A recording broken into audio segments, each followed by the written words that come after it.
And we have breaking news. You are looking at a live picture from our Mount Wilson camera of a fire somewhere in Torrance, Ruta Bay. Yeah, this is quite a big fire. We are just seeing it along with the viewers. We heard that there was a fire there, but this is visible from a very long way away. We just saw a plane fly through on its way to LAX, it looks like there. Yeah, so we are, well, look at this from this angle.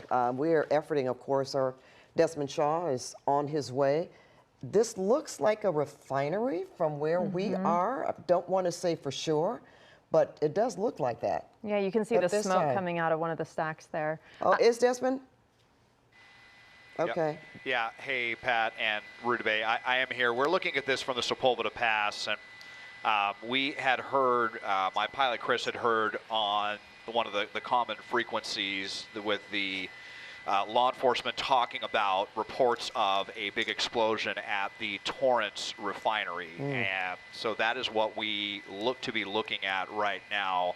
This over here kind of on the right side almost looks like very dramatic flaring.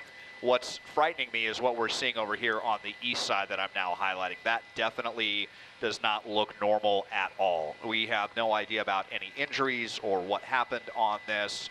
Obviously, we're going to be flying down there to try to get a look at this, but this is extremely concerning news for sure. The fact that we can see it this brightly from this far away tells you just how severe this fire is. So give us some time to get down there, and we will have the very latest for you coming up soon for sure on KCAL News. Yeah, this is visible from so far away. This is, according to its website, it covers 700 acres in Torrance, has more than 600 employees, and we just hope there's no one falling victim to that right now. Yeah, we don't know if they have anyone. Generally, it could be some staff by at least maybe a skeleton crew at night. We don't know that for sure. And as Desmond was talking about on the east side of the picture that we're looking at, it seems like it's almost continuous explosions, or maybe flames are just shooting out and you can see them through those that black smoke there. But look at that,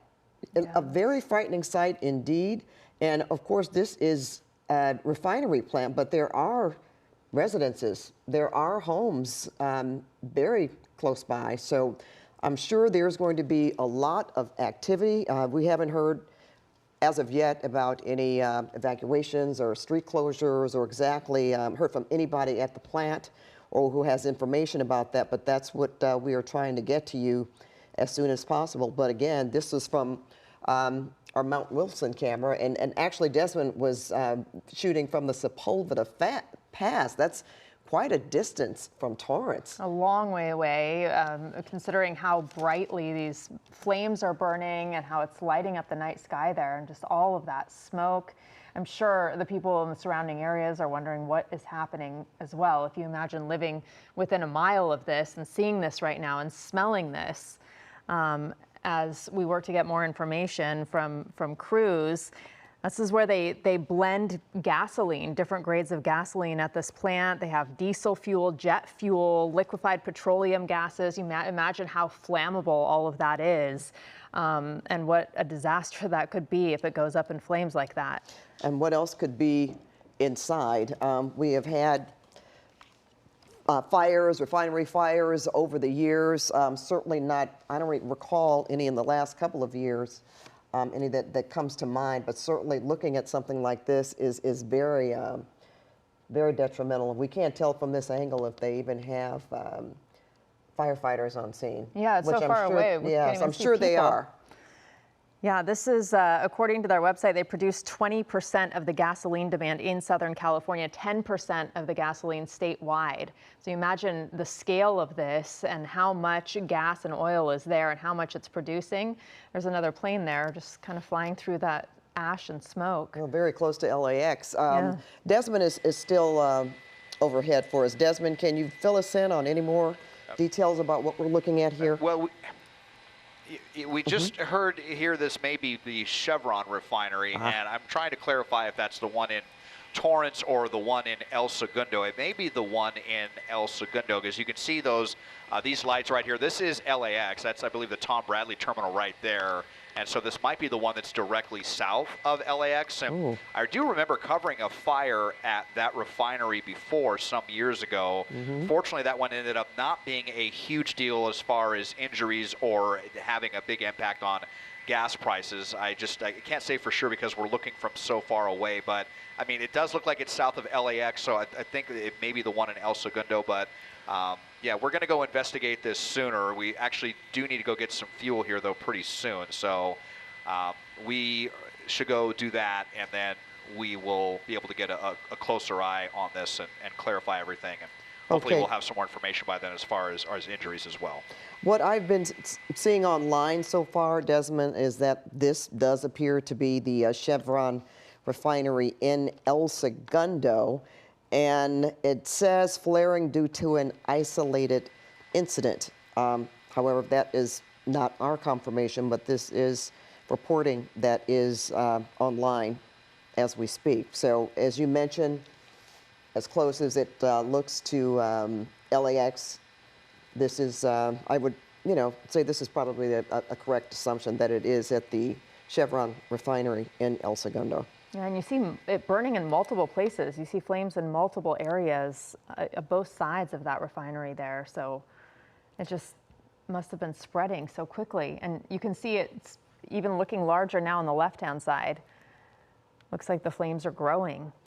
And apparently there was a fire, and it was a few years ago, 2022, in fact, at that same refinery.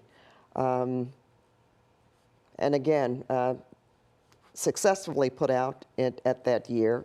Multiple fire departments responded, and we are assuming that that's the same thing that's happening there. We just do not have a close enough visual to see if fire departments are on scene, but sure they are. And we're hearing reports that people around it, as you can imagine, felt this as it happened. And I think we have Michelle on the phone, a former writer here at KCAL. Michelle, are you with us? Hi, this is Michelle. Hi. So you're in Manhattan Beach, I understand. Can you tell me what you're seeing, what you felt? Yeah, I'm in Manhattan Beach, and I'm looking north at what I believe is the El Segundo refinery, where the fire is. Okay, what do you hear, Michelle, and what did you feel, if anything? We heard a roaring sound, like like what they always say, and a few seconds later, I felt like a light shock wave, like a small earthquake, but it was more like a explosion. Do you, go ahead, Michelle. And then the roaring continued, and then we saw lots and lots of bright orange sky, and we can still see it. I can look out and see it. How close are you, Michelle? I'm about a mile and a half south of the refinery, would you say, Otis? Or less? About a mile and a half. I'm near, my house is near Aviation and Rosecrans. And Rosecrans, okay. Do you And the smell refinery anything? is on. No, not really. I don't smell anything. Michelle, can you tell if there are, emergency crews? I did hear sirens. Okay. But you haven't heard anything about any evacuations and certainly... No, I looked to see if I got any notifications. I haven't seen anything. The orange glow is less now, I would say, but I can still see it, and it's quiet now. Now, what about the fire department? You said you heard sirens. Can you tell if they I are... can still hear sirens. Yeah, I can't tell what they are. So you said that it felt almost like a little earthquake. Can you describe that moment? I mean, it must have been a little bit of a panic setting in, trying to figure out what was happening. Well, no, not too much of a panic, No. but, because it felt like a small earthquake, so it was just, pretty normal. But then we looked outside because the noise was continuing. And, yeah, I can still hear sirens. And we understand that you were a writer here. I suspect that I know who you are, and you certainly... Yeah, Pat, it's Michelle. Okay, so the fact that, this is certainly not necessarily normal for you, but there have been times that you would probably be writing about something like this. Yeah, that's right. That's right. And what you're witnessing. Were you living in that area in 2022, the last time that refinery caught fire? Well, the last time was the Torrance refinery, and I was living here, but that's not, that's several miles south of me. Right. Yeah, so are you seeing orange skies still? You said that it's a little Yes, I still dimmer see orange now? skies. It's dimmer, but yeah, I mean, it was scary looking when we first looked out. I mean, I wasn't scared, but it was scary looking. And you don't smell any smoke where you are? No, I don't smell any smoke. I don't smell, no, it smells normal. Sometimes we see flares from the refinery when they're, I think, offloading some extra gas, something like that. Yeah, every now and then, right? Every now and then, and that's not what this is. So yeah, I can hear a lot more emergency vehicles right now. So that's been going on for a long time. You've been hearing those vehicles at least since you've been on the phone with us. That's right. Yeah. What about your neighbors? Michelle, describe what's going on right around you. Are people outside or? No, it's a very quiet neighborhood, so I wouldn't necessarily see that. I did notice that I wasn't seeing all the usual Facebook posts. I checked that. So. Yeah, it just kind of happened so suddenly, and we're working to get answers from the assignment desk. Desmond's going to get back over there when he gets some fuel and get a better look at it from closer. But the fact that we could see it from the Sepulveda Pass and also from the Mount Wilson camera just kind of indicates how big and bright and the magnitude and the scale of this fire and explosion. Well, Michelle, it sounds like do you have a neighborhood, like a news bulletin, or what are some of those apps next door and things like that? No, I'm not on any of those, unfortunately. Okay, well, I wouldn't say unfortunately. We just thought at this time that we know those things do exist for a lot of people in neighborhoods where they get information. No, usually I get the notices. I think they come from the sheriff's department, the sort of reverse 911, and I haven't seen anything like that. Michelle, I'm sorry. Go ahead. I think there may be helicopters over now. And I don't know if I know you said you're about a mile and a half away. I don't know if you get a close-up view of the refinery ever, if you drive by it, or if you can kind of describe. Yeah, if you can describe to us the neighborhood it's in, because I understand there are a lot of homes kind of on the fence line there. Well, yeah, there's homes both north and south in El Segundo and Manhattan Beach, and then the other side of it is beach. But it's definitely in residential area. They're calling this a second alarm structure fire, and we know that LA County and resources really from the South Bay and of course LA County are responding to this. So I can imagine that it'll just even get more. I know you said it's pretty quiet, but you can hear so many emergency vehicles. I imagine you'll be hearing many more. Yeah, if I were a little bit closer, I think it would be quite loud. Yeah, and this is, so people who ride their bikes along the beach there, through Manhattan Beach, this is a scene that a lot of people have seen, not a scene, but the refinery, a lot of people see this just making their way on that path along the beach. And then, of course, over 1,000 homes almost on that fence line. So a lot of people impacted by this. Well, and you can imagine. I'm curious about flights coming in. That's what I was about to say. I can imagine.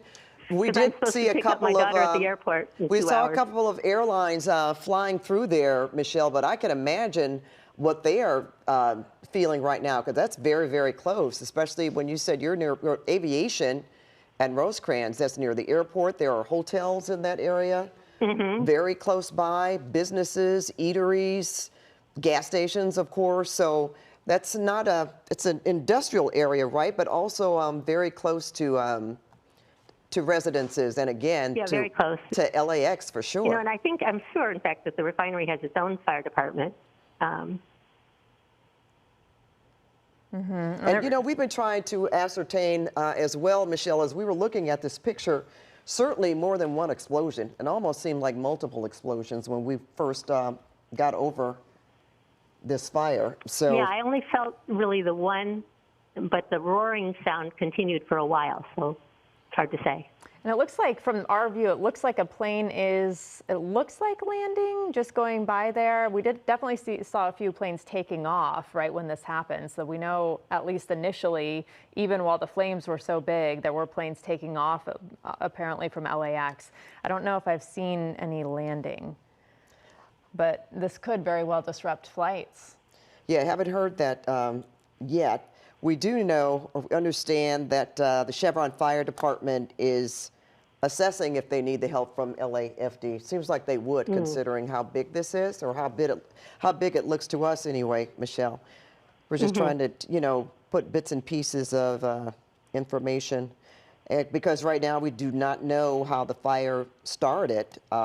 We just know that it's spreading, and it's massive. There's no question about that. So you haven't heard from anyone, Michelle, anyone else who lives around there, your neighbors, your friends? No. You know, now I'm on the phone with you, so I can't check. But I was sort of surprised that I didn't see any posts on Facebook. Yeah, normally that would be one of the first resources, or the earliest ones where we can get information. Probably streaming in now. When you get off the phone, you'll probably find some. Yeah, I'm sure. and you know, at any other time, I guess you wouldn't necessarily know just how many people work at this plant, how many people are there. I do not know. How many people are there know. at night? We were trying to determine if there, you know, was at least a skeleton crew that's there Yeah, I don't know. at I would hope nighttime, so. or, you know, or at all times. Yeah, I know. I saw that it employed at least 100 people. But again, we don't know how it's staffed, kind of what the operations look like on the inside, on the other side of this. And So, it's pretty big. The Okay, fact well, that yeah. the fact that they have their own fire department, that's a good thing. I could chopper going over my house. I don't know who it is. I don't have my glasses on, but It almost looks from here, the flames don't look as voluminous. no, and you know, it's overcast, the marine layer, so I don't know. It looks like white smoke, but it might be just clouds. And the orange has definitely dissipated. Yeah, but still visible all the way from, is this the Mount Wilson camera we're looking at as Desmond goes to get more fuel for the chopper? So it's still visible, you know, around Los Angeles. Well, it's very close. You can imagine the freeway. So you've got the 110 freeway, the 105 freeway, 405. I'm sure all of that, well, that traffic could possibly be impacted, but the fact that they could see these flames and possibly hear that explosion from where they are also makes it even more discerning. So, Michelle, thank you. We're going to start the 10 o'clock news with our anchors, Juan Fernandez and Susie Sa. So, Ruta Bay and I are going to bid you adieu, and thank you for joining us for the 9 o'clock update on this. Oh, sure. Thank you. Say hi to them. Well, you could say hi yourself because they're coming in. All right. Hello, Michelle. Thanks again for being with us. Juan Fernandez here along with Susie Sa. Following this breaking news story here, a large fire at the Chevron refinery happening there in El Segundo. Our Desmond Shaw right now is fueling SkyCal. We had to refuel due to lots of breaking news tonight. You're looking at one of our SkyCam shots, giving you a shot of the refinery fire there in El Segundo. And for a second there, it almost looks like we saw a minor flare-up as well. Michelle, you live about 1.5 miles from this area, correct? That's right. About 1.5 miles south. And I was listening to you earlier, but for those folks who are just now joining us, can you give us an idea when you knew something was wrong in your neighborhood? Well, I don't know the exact time, but we heard a lot. It was just pretty much about 5 minutes before you went on air with it. But we heard a roaring sound, and I felt what felt like a small earthquake, but also kind of more like an explosion than an earthquake. Right. And then the roaring continued, and then we looked outside and saw the sky was pretty much full of orange. That's incredible that it would be so loud that it would feel like an earthquake. You've lived in the area. I'm taking it for a while now. I was looking back at previous fires. I think there was one in 2022 that we covered. Is it a similar situation every time something like this happens? Because clearly we've covered these stories before. Well, I think the fire in 2022 was at the Torrance refinery. Okay. And I don't remember like what the cause of that was, but it does, yeah, it's reminiscent. The pictures look similar from what I recall. But I mean, does it feel the same to past refinery explosions or fires that you might yeah, recall? I didn't. The Torrance refinery is far enough away from me. It's, you know, so 11 miles or something, so I wouldn't have been impacted by that. This did, you know, it was just felt like a small earthquake, not a big earthquake, but it was enough to make us, you know, wonder what's going on. And I'm curious hearing the noise. And I'm curious, when people move into the area, when they buy homes and they have to read disclosures, I'm taking it that people do know that they are close to this refinery, concerns about pollution and whatnot. Yeah, but it doesn't stop the real estate prices here. Yeah, I mean, people do know about it. Certainly there have been concerns about the Torrance refinery, Right. and there have been calls to shut it down because of the potential of gas leaks. Of course. That's been a concern. I don't think the El Segundo refinery uses the same formula. You know, this is really outside of my field of expertise, but that's what I recall. Yeah, and I guess living just so risk. close to the fire there, you just get to know what's happening in the area, just the concerns of neighbors. And earlier, Susie Rudabeh was saying that 10% of the state's gasoline comes from this refinery, 20% just in this area here. So now the concern is gas prices. What's going to happen to that? The extent of the damage here, what's happening? Is this just a quick repair, or is this something that's going to have the refinery shut down for weeks, months, or years? Absolutely. We've been speaking with one of our former writers here at KCAL News, Michelle. Michelle, it is so good to hear your voice. Hey, we haven't Susie. seen you in so long. That's right. Thank you so much for joining us tonight. Ever the news person, still, of course, reporting for duty. Thank you so much, Michelle. You know, my concern is for people like you. You said you live only a mile and a half away from this refinery. I mean, what happens after this? You said that, you know, there was big concerns about the Torrance fire. That was about 10 years ago, I believe, at that refinery. And there have been protests there. People who say, you know, these chemicals going in the air, if there's another explosion there, this could cause, I mean, damage to the area and, of course, damage to people's health. Are you guys concerned, too? Have you been concerned about this? Yeah, I am concerned. I'm concerned about just living, you know, it's people, all of us in Los Angeles live near industrial facilities, and for all of us, it's something to worry about. But in particular, these refineries, you know, they do make you worry. I mean, do your neighbors talk about it? Do you, are you often in discussion about this? Is this something that's often talked about in the neighborhood? No, I wouldn't say often. We do notice when there are occasional flares, I think they call them, where they will burn off some of the excess gas, and it's quite noticeable and sometimes makes a loud noise. But it only lasts, you know, very short time usually. But when those happen, there is certainly concern, and it reminds us, you know, you go day to day and you don't think about the risks, and it takes something to remind you. Yeah, indeed, Michelle. We're looking now, we're just showing our viewers now, this is a new picture there. This is from our LAX cam, as we have yet another angle of this fire burning out in the El Segundo area here at the Chevron refinery. As we know, this apparently, Michelle, you described it, there was an explosion, and one of our cameras, or some camera, captured the explosion as it happened. Take a look at the right side of your screen. Look at that. It's almost like a fireball, Susie. A big glow in the air. And as you were talking about, this is from Hollywood. From our Hollywood cam, yeah, I mean, incredible. that's how big that ball of flames were. I mean, just incredible, right? You know, you were talking about, Juan, just how this might affect Southern California. And the El Segundo refinery supplies, again, 20% of all motor vehicle fuels and 40% of the jet fuel consumed here in Southern California. So this could have a huge impact on Southern California itself, as we're taking a live look on the right side of your screen from earlier tonight, and on the left side of your screen is a live picture is what you're looking at. But as you can see, Juan, I mean, this is a huge fire.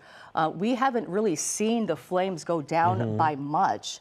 I know that Michelle, who is a former writer at our station, we were just speaking with her over the phone, and she's a nearby resident, said that, she's on the phone with us reacting to this right now. And Michelle, you had said that firefighters were on their way because you could hear them. I could hear the Now my neighbors are all talking about it. I'm just checking Facebook now. Yeah. What are they saying? Let's see. I'm Somebody's guessing it's a quoting big talker, South-based that's for sure. scanner.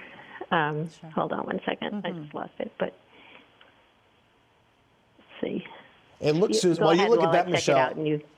while you look at What's that, that? Michelle, look, let me call the attention to the left side of your screen there. It looks like the fire is burning out of chimneys or some sort of exhaust, right? Yeah. Right, Susie? What Right, do you that's- think? But honestly, we're not seeing the huge flames that Right. we were in the previous picture, which makes us wonder if this is, this fire is going to be put out pretty soon. Are these chimneys, Michelle? Do you know? Yes, there's some kind of exhaust chimney. Okay. That's where when they do flare, when they do burn off the gas, that's what it would look like. Except But- this time it's at except this time an it's bigger. 11 or 12, right? I mean, this is way Yeah, bigger than you exactly. would see at a Yeah. normal burn off, right? Right. And I'm just looking for the posts on Facebook that I mentioned. No, that's okay, Michelle. Please take your time, as we take a live look at this picture from El Segundo tonight. We have multiple cameras that are have eyes on this fire. But boy, when we first saw this fire, when it first exploded, it was humongous. And we knew right away this is a fire in the South Bay. We didn't know if it was at the Torrance refinery or the El Segundo refinery. And then we found out it is indeed at the Chevron refinery in El Segundo, which is about 1,000 acres big and has more than 1,100 miles of pipelines and is capable of refining 290,000 barrels of crude a day. So a huge operation out there that has been going on since 1911, I believe this is when this refinery first opened. And this is the type of business it's manned probably 24/7. But when something like this happens off hours, it may take a while to get the right crew in there to shut the fuel source down. And in the meantime, as we're looking at earlier shots on your right-hand side to what we're seeing right now on the left side from our LAX cam, you can see that it does look a little bit more controlled. It's just very intense out of these exhaust chimneys. Sure, and you can see the picture on your right side from earlier. You can see more smoke. More smoke, yeah. More flames. To the left side, it looks like the flames that were on the left of those main chimneys that we're looking at in the live shot on the left-hand side are actually out. So it makes you wonder if firefighters are out there fighting this right now or if something operation at the actual plant is happening. That's interesting. Yeah. Are you still hearing sirens, Michelle? I'm hearing helicopters overhead. It's probably yes at this point. at some point, yeah. So yeah, it's definitely hearing. It's probably you overhead. Yeah, we're hearing this is certainly good news for this I point. just I went mean, the outside fact to- that that's what it sounds like. okay. But I'm not seeing orange. It's barely orange. What I'm looking at is over the houses, so I don't have a clear shot at the refinery itself. I'm looking over. There's houses in between me and the view. Yeah. Michelle, you were telling us earlier that living so close to a refinery actually does affect the price of homes. Is that right? No, Are you I was aware of saying that? that it does. I was sort of joking that it doesn't seem to. Oh, it but, doesn't seem to. Well, you're on the west side of town, desirable Yeah. area. I could see that people would even overlook being so close to a refinery to be close to the beach. Sure. On the other side of the 405, you know what I mean? Well, this is one of my neighbors has posted something from South Bay Scanner that there were heavy flames showing at one point, and they said it does not sound like this is just a flaring event.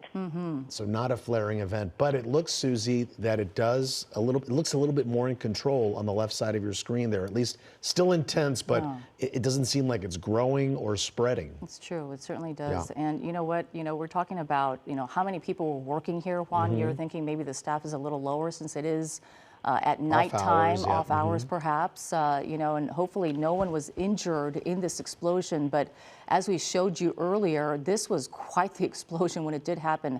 One of our cameras from one of our mountaintops actually happened to capture it, and it is humongous, a humongous ball of fire just exploding. And then you see it sort of go down, but that was from a very far distance away. Say it again, Michelle. I was just saying, I have a friend who's Yeah. closer to the refinery than I am. He has great video, and he's willing to share it with you. Can I put you in touch with him? Absolutely, Take me off please the do air? so. Absolutely, you know our number. Yeah, if you call Okay, our great. assignment desk, Michelle, we can get that video in-house, and we can show our viewers what's happening there. Okay. Was he able to describe what that video showed, or have you seen it, Michelle? Yeah, no, he didn't describe it. He just wrote Chevron in Manhattan Beach. I see. Okay. Well, 1,100 people are employed at this Chevron refinery. I'm sure not everyone there, as Juan was talking about, off hours, but we're still wondering if anyone was hurt in all of this. Are there any injuries? Are there, were people there nearby when this happened? You wonder how closely they work in proximity to this actual explosion. I mean, it was a huge explosion. I imagine someone was there, Juan. Absolutely. And you're also wondering, we did see a plane fly through that shot on the right side just a second ago, but also is it affecting flights in and out of LAX? That's a good point. Air quality right now, I'm sure Yeah. people are being asked, if you're watching this right now and you're in the area, I would want to stay inside the house, make sure the windows are closed. Weather is very nice right now. You may Yeah. have your windows open. Maybe a good idea to shut those windows. Yeah, absolutely. I believe we have some new video in right now showing some people. Is that what I'm understanding? Our producer is telling us. Okay, this this is is some new video. video just after the explosion. Let's take a look.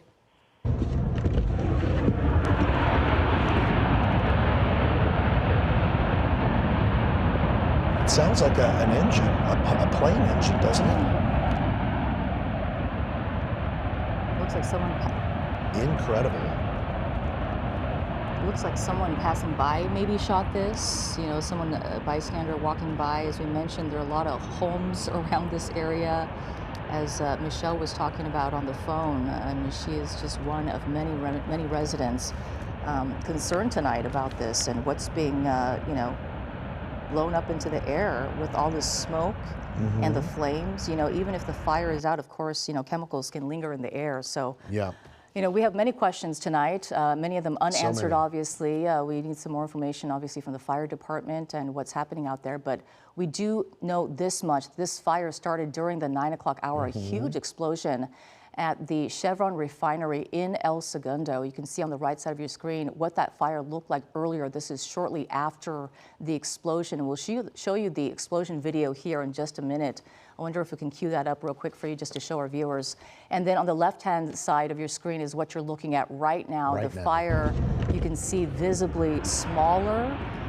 We don't know what the fire attack plan is right now. It's unclear, but on the right side of your screen, this is someone passing by and seeing that explosion and recording just shortly after. You can see probably seconds after it and if we stay quiet for just a second, Susie, it almost sounds like a jet engine flying by. It is so loud. Yeah.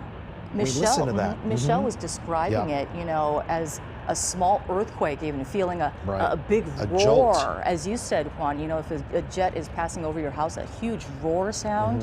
And then she said it just felt like a small earthquake. So you can only imagine people even closer, what they must have felt and what they might smell right now and be breathing in. So I imagine a lot of people are closing their windows out there in the South Bay and making sure that those chemicals don't get into their homes. But again, a cause of concern for many years living by a refinery that this could happen. This happened actually in 2022 at this particular plant, and 10 years ago at the Torrance plant, just a little up north. And when that happens, it takes such a long time for the refineries to get back online. We have that tape queued up now that Susie was talking about. It's a little black and white, it's a little grainy, but it shows you the moment that explosion happened. Here it is. Let's take a look.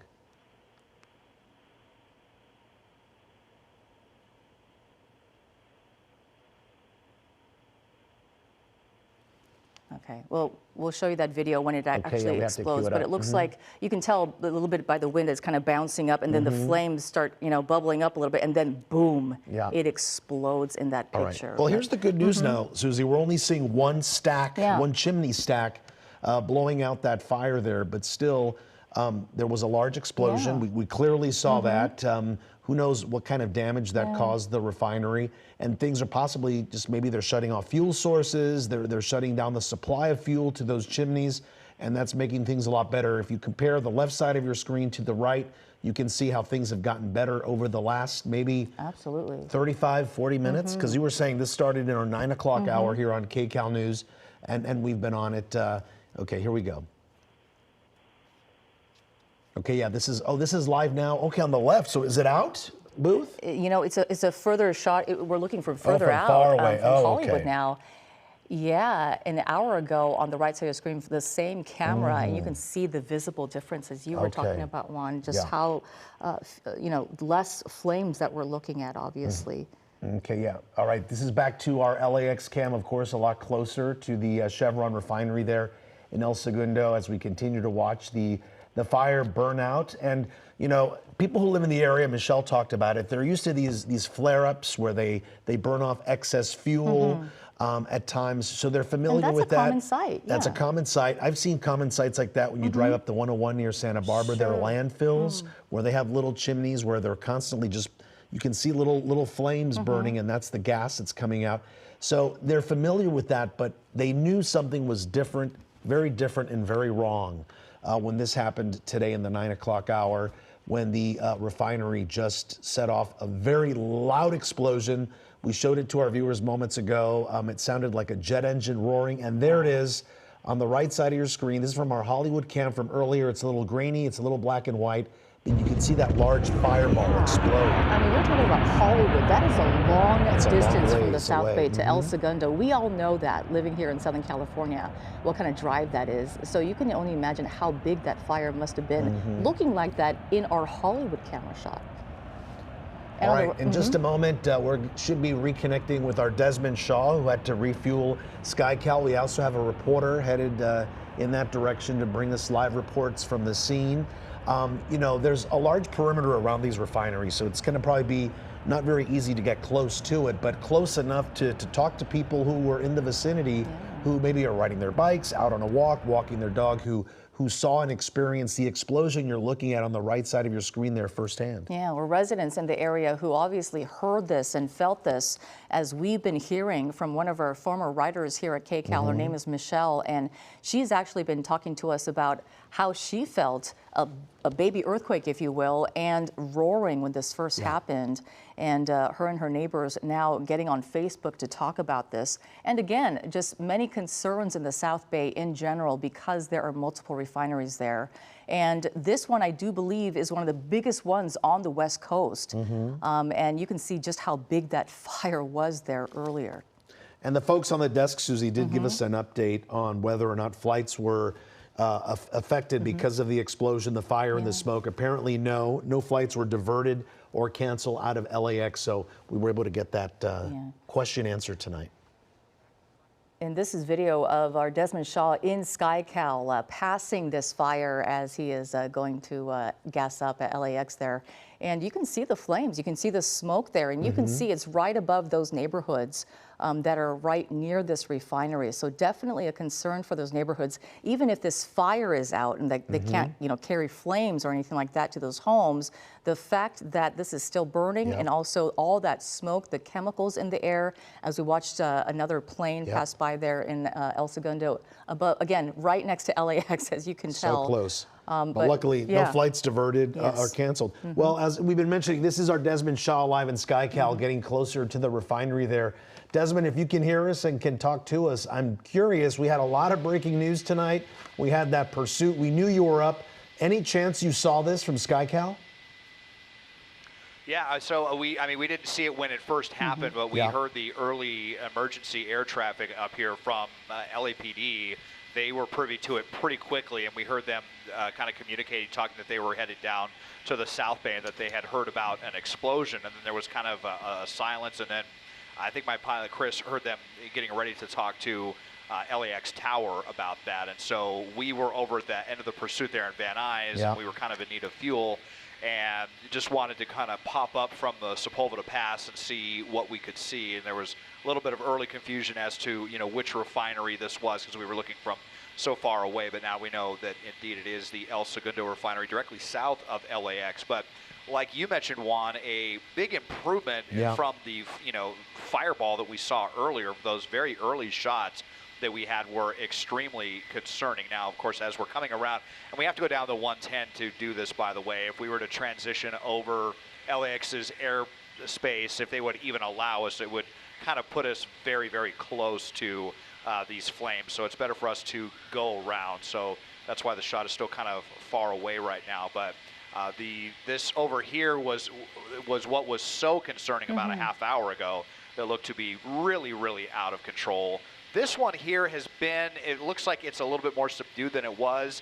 And from that stack, that kind of looked like really intense flaring, you know, maybe like an unplanned flare, but there was really no question that what happened over here was definitely pretty bad. And I mean, we've seen the videos now of that explosion and talked to a few people. So this is obviously extremely concerning. Anything happens at one of our refineries when we already pay some of the highest gas on the planet, and it's such a delicate balance. Our our fuel supplies here in Southern California. So it's the first thing that drivers think about, I'm sure, when something like this happens. I will just say that, you know, when I covered a refinery here a few years ago at this exact same refinery, I know a lot of us were thinking that at first.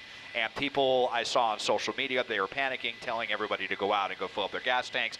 And then it turned out that that event didn't really have that big of an effect on gas prices. So it's, you know, everyone's going to do what they will, but it's not, you know, a for certain thing that gas prices are necessarily going to go up like $1 or $2 over the next week. We'll just have to kind of see how that plans out once all of this is off. I mean, these refineries are huge. And there is obviously a ton of gas that is being, you know, made here, and maybe they'll be able to make up the difference somewhere else. So, you know, definitely best for everyone to just kind of remain calm. I mean, the big concern right now, trying to figure out if anyone was injured in that explosion, or if there was any other kind of, you know, what other kind of serious damage there could have been there. As you see here, as we're getting ready to go down the 110 freeway. So the shot might not be great here for the next couple of minutes here as we take the long way around to that fire, but we will be upon it here and have a very close shot in less than 5 minutes. Desmond, you know, you make a really good point when you were showing us that circled area in SkyCal there where the intense flames were, and that stack where we still see the flames coming up. I'm starting to wonder whether that stack is now doing some sort of intense burn-off, Susie, to release pressure, to release fuel, in order to just, you know, reduce the possibility of more fire burning. So that could possibly be the case, because we know they do burn-offs to release the pressure. And also, Desmond, you made another great point regarding those gas prices. It all depends on what we find out over the next few hours and days. We still haven't had any comment from Chevron what the extent of the damage is to the refinery, right, Susie? If this is going to be out for months, it may affect our gas prices. Absolutely. If it's a quick fix, maybe not. I mean, again, providing 20% of fuel to cars here in Southern California, that's a big chunk. So you can only imagine what could that look like in the next couple of days. But, you know, Desmond, as we're looking at the contrast of these pictures from earlier in our live picture now, you know, we've been talking about just, you know, how minimal the fire looks now compared to earlier and how big it looked earlier. Do you have any idea what the firefighting operations are like at a refinery? I imagine they're very prepared for something like this because of the fuel sources that they're working with.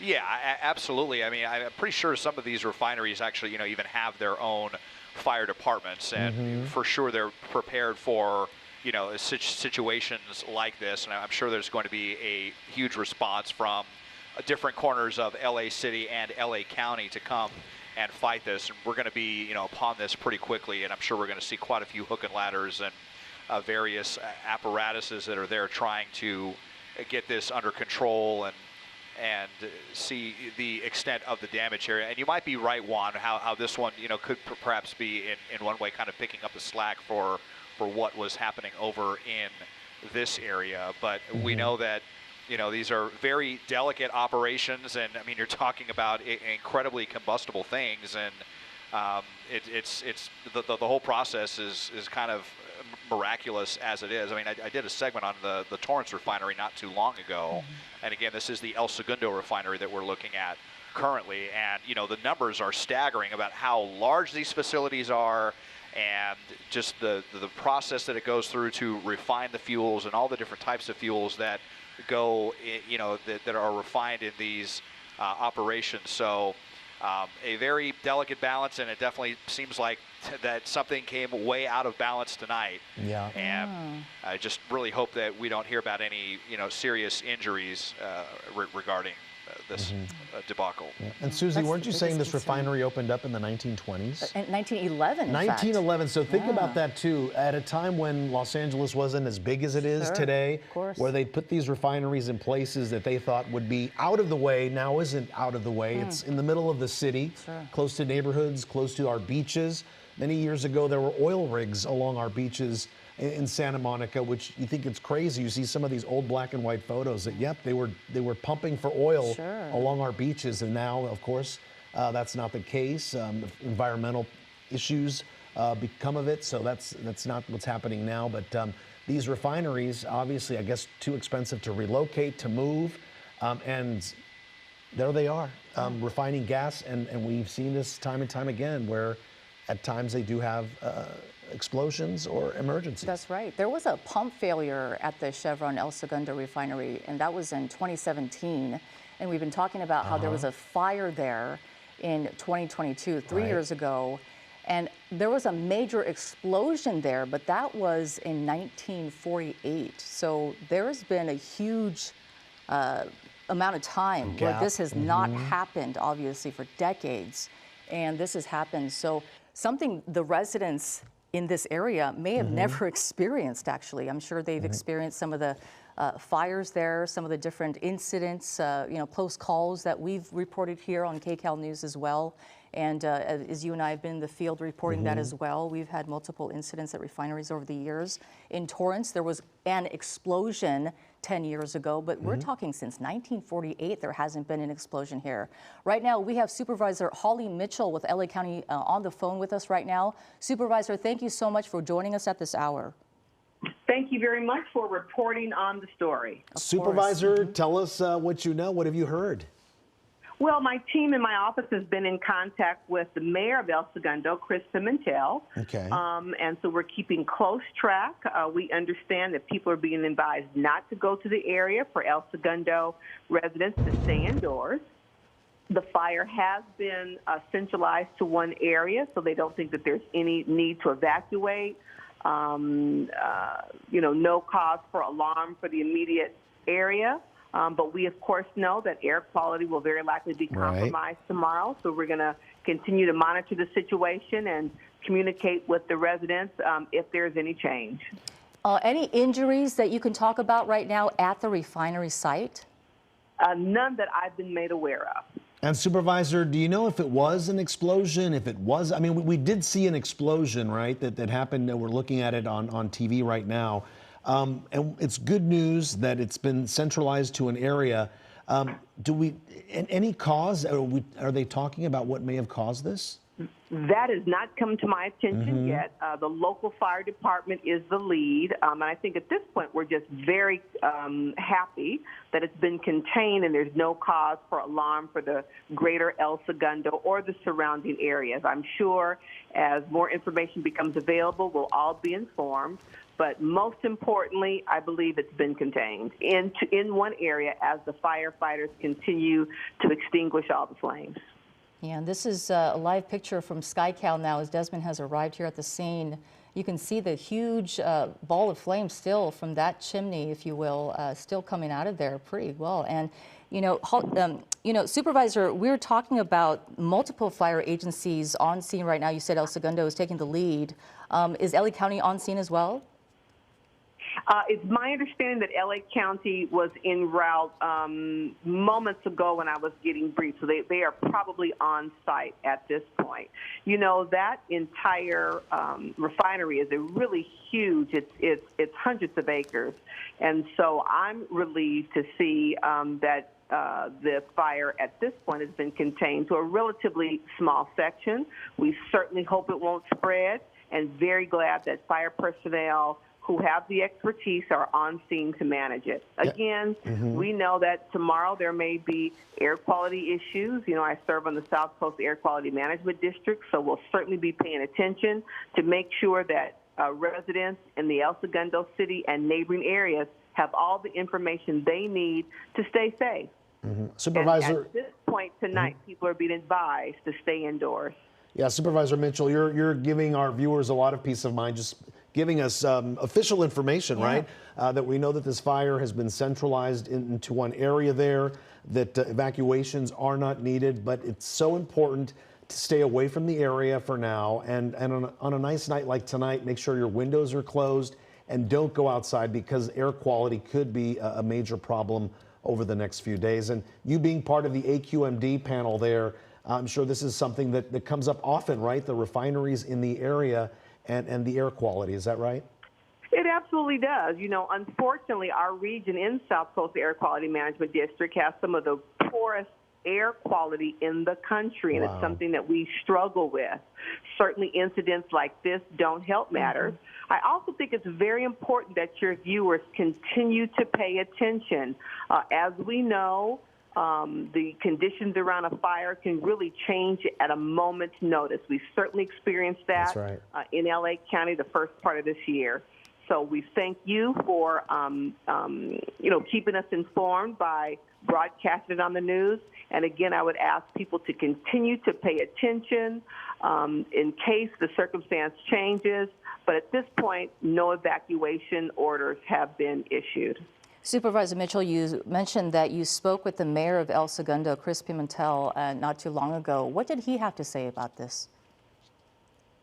He appreciated the fact that my team checked in with him and just let us know that if he was going to need any additional help from the county, he would reach out to us. So mainly just that we're in constant conversations, and we will continue to do so.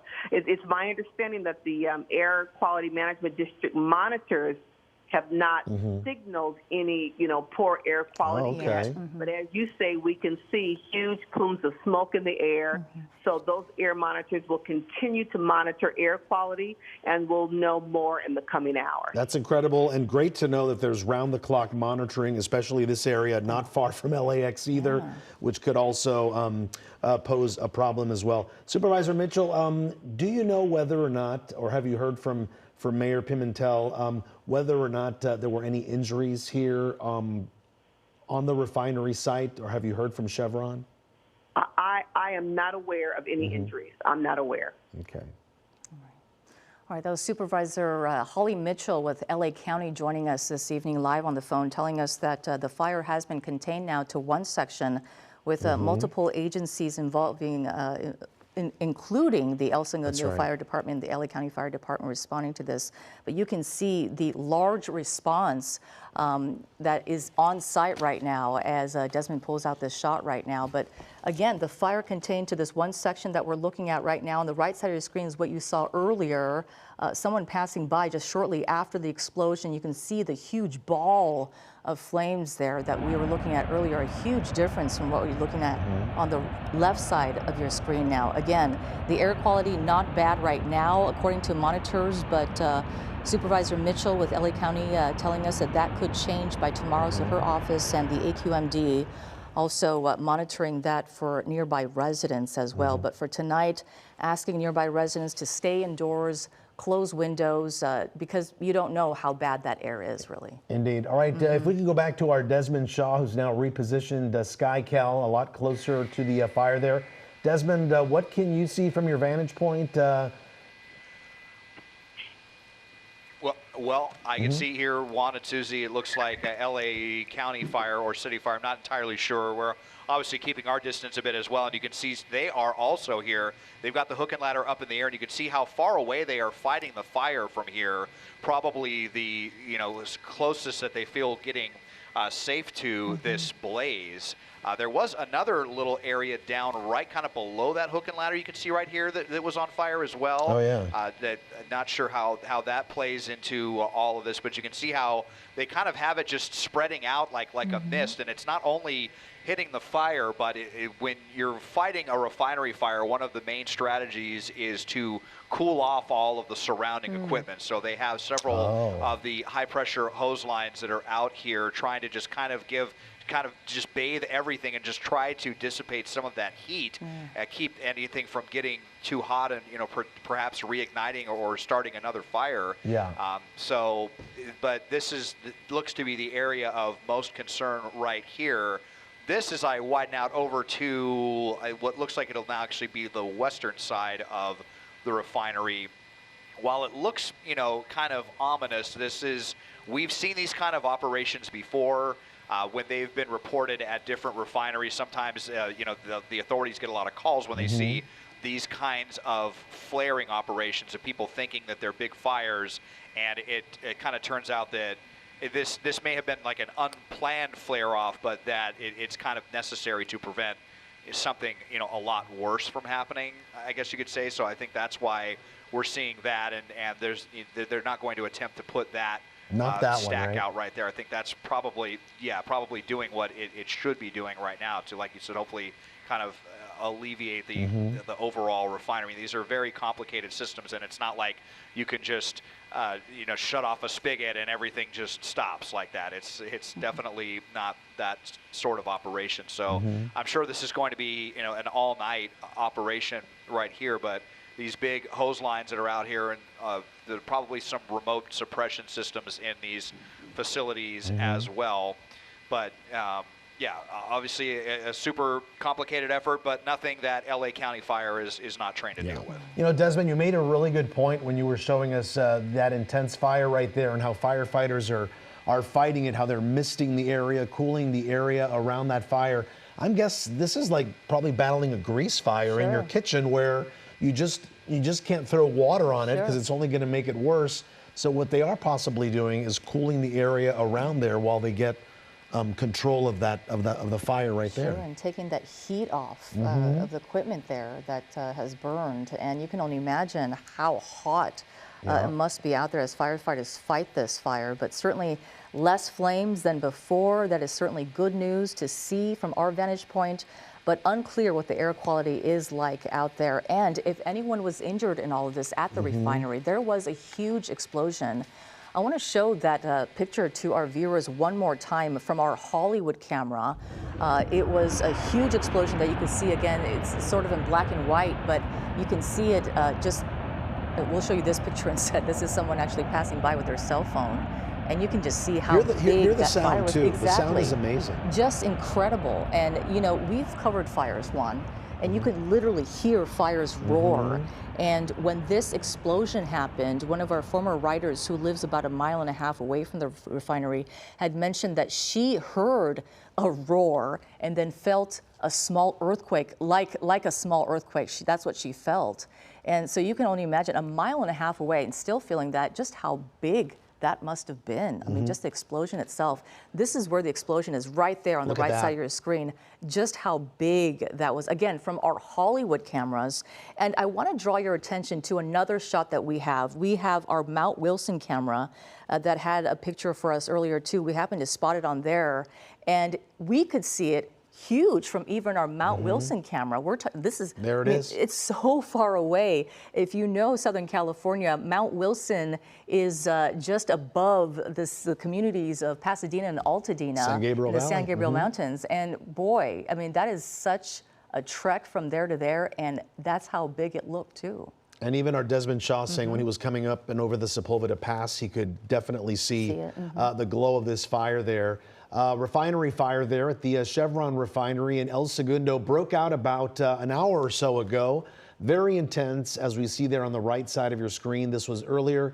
Things starting to get a lot more under control on the left side of your screen right here. These are live shots from SkyCal. Fire crews are in the area right now. You can see on the left side of your screen all that, the red lights of the fire trucks as they are now in the area trying to cool down all this equipment around the area that they're most concerned with, which is what you're looking at right now. Yeah, and many people obviously felt this and heard this tonight, including Ed Wolfman from Manhattan Beach, who is joining us on the phone right now. Ed, can you hear us?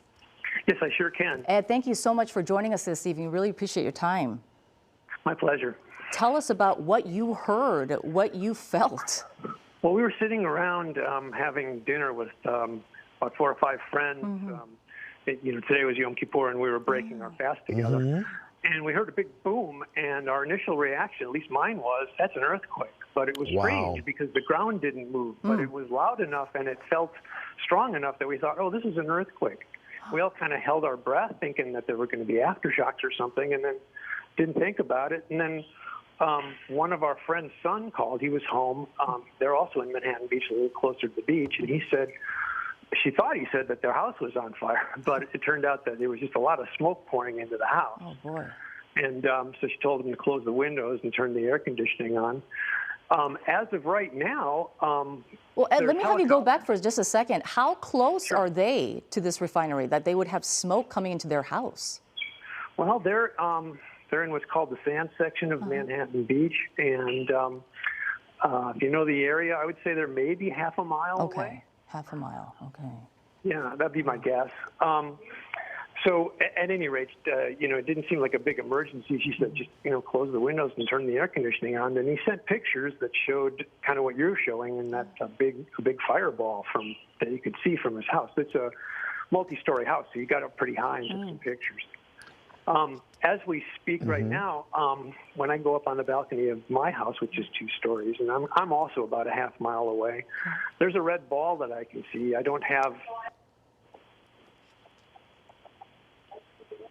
And Ed? Ed, are you still there? We might have lost Ed, his cell phone.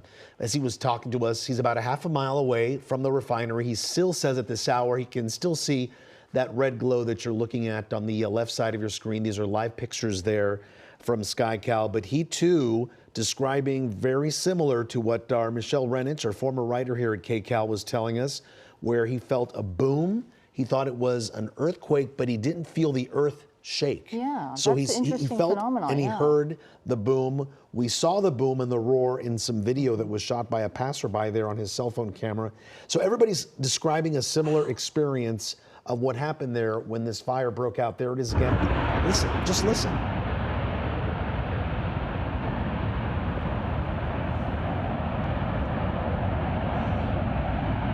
Just incredible to even listen to that. We've been talking about, the air quality as we saw this explosion, the smoke, the flames. We know it's shooting tons of chemicals into the air. And we worry about what could be tomorrow for the air quality. Joining us from the South Coast Air Quality Management District right now is Nehal McGarraby. Nehal, can you hear us? Yes, this is Nahal. Nahal, thank you so much for joining us this evening. What can you tell us in terms of air quality out there right now? We had heard that one of our supervisors from LA County told us that she didn't see anything clocking on the air quality monitor just yet out there, but that could be very different tomorrow, right? That's correct. So right now, as of about half hour ago, we've been monitoring with our nearby air monitors, and we're currently not seeing any elevated levels of particulate matter or air toxics. However, as noted, that may change as the smoke settles later this evening. So we are continuing to monitor, and we really recommend that folks download our app that shows real-time air quality and down to the neighborhood level that can provide information as that may change. Now, I'm guessing that the AQMD monitors not only the air, but situations like this. When an explosion happens in one of our refineries, what triggers, what you guys do? I mean, what happens? Yeah, so we usually are called in as secondary responders. So right now, our South Coast AQMD inspectors are on site to assist the first responders, which right now is the El Segundo Fire Department. So our inspectors are there to assist in any way. We do have various fence line monitors around the areas near the refinery. So that's how we're able to check the air quality levels nearby and see sort of what's happening, currently. But as of right now, our inspectors are on site and they're there to assist the first responders and respond to any community complaints that we get. Well, Nahal, as always, we do. Oh, sorry. Go ahead. No, please go ahead. Continue. I was just going to say, as always, we do recommend that if you're in an area that you see or smell smoke, we do recommend staying indoors and keeping your doors and windows closed. What would you advise along that same vein to residents who live immediately in this area? We're talking about people who had smoke inside their house from this fire tonight.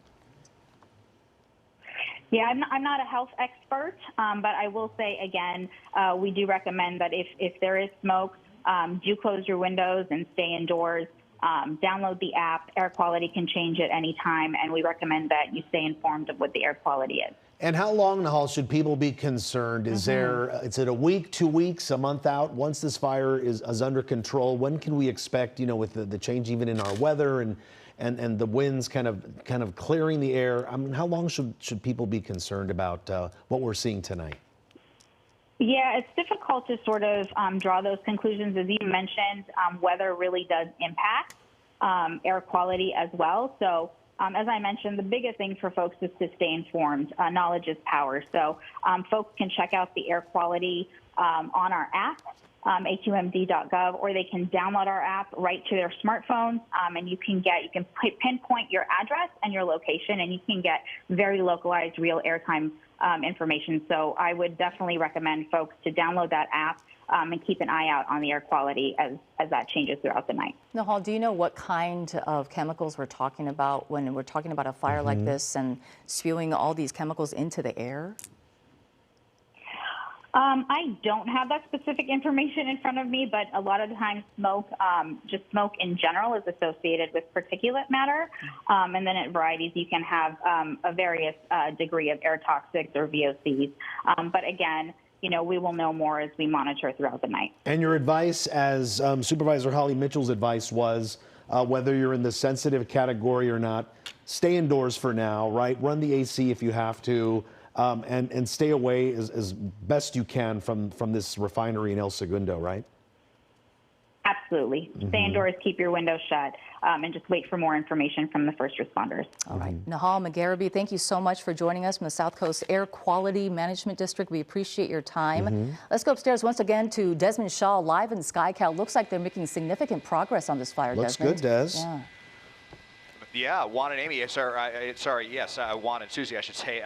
So it's really interesting. I'm sure it wasn't a coincidence because I noticed over here where we had that one stack here that's been going really hard. All of a sudden, this one right here, this ignited not too long ago. And so I saw that, and then we came back over here to look at the section of the fire where we believe that explosion happened earlier, and then all of a sudden it was just like a match, like that just got snuffed out. Just like that, snap your fingers and the fire was gone. So I'm sure that those two things are connected with the fact that how that other stack began to flare there as well. So it does look like they're getting a lot of control on the fire. Now, as I look down in this area, I'm not entirely sure what these flames are down here. If this this doesn't look great. Actually, that might just be some kind of smoldering metal or some debris, maybe something that from earlier that maybe was ejected into that area. So major improvement just within the last 2 minutes, I would say. And they're continuing to cool down all of this equipment just to make sure that nothing else reignites. But obviously, they know what they're doing, and the fact that they were able to get this out so quickly, hopefully that's going to be good news for our gas prices. We'll have to wait and see, but I know everyone is going to be holding their breath over the next days and weeks as far as all of that goes. All right, Desmond, thank you. As we continue watching your pictures there, live pictures from El Segundo, we have Mayor Chris Pimentel on the phone with us now. Mr. Mayor, you're on the scene there. Are you with us? I am. How are you guys tonight? We are good tonight. We would like to ask you, you're there on the scene, what can you tell us regarding what's happening there at the Chevron refinery? Well, I think the most important thing right now is that everyone is accounted for. That's good. So that is the number one concern when these things occur. We were able to respond with Chevron fire immediately. Our Station 1 is about less than a quarter mile from the gate to Chevron. So we rehearse this all the time. I think to your point, where the fire was contained very, very quickly here within 30 minutes to be held within the fence line, that shows some of the rehearsals paying off. But obviously we're very concerned, and there's a lot of investigative work to go on and see what has happened. Yeah, Mr. Mayor, do we know what happened? Not yet. Not yet. The Chevron has a very robust emergency management system in there. We have an emergency operations center here. Between the two and the sensor network there, we should be able to work backward from it, but it's a little early on that end. We're still working the fire problem right now. You mentioned rehearsals, Mr. Mayor, and that they rehearse for this, they practice. And what we're looking at right now, it seems like all that hard work has paid off. We've seen the larger of the flames settle down. They have now 2 stacks burning, which somehow apparently we're guessing we're just based on what we're looking at right now is it relieves some of that pressure on the other side of the refinery that helped the fire get under control. These rehearsals, as you were talking about, this preparation helped. Yeah, Chevron does a lot of emergency drilling on all manner of different disasters, as does the city of El Segundo when we work in conjunction on them. So we work seamlessly with one another in case something like this occurs. So that helps and it pays off. But you're only as good as the next one. So this is something that is obviously significant concern to us. Yeah, Mayor, we're talking about the fact that this hasn't happened in El Segundo at that refinery since 1948. In Torrance, it happened actually 10 years ago. There was an explosion, and many residents in Torrance, talking about and protesting how these chemicals can be very dangerous for residents there. What is your message tonight for your residents? Well, chemical processes at different refineries, they can differ significantly on the methodology and the composition and the materials involved. We are very comfortable with the way that Chevron has operated here in conjunction with us. It is the safest refinery in California. It is ringed by the densest network of air quality monitors. We work with them and are in communication with them all the time. It's obviously a concern. We're a city that's built on industry, so we know the risks that are out there, but that's why we prepare and prepare and prepare.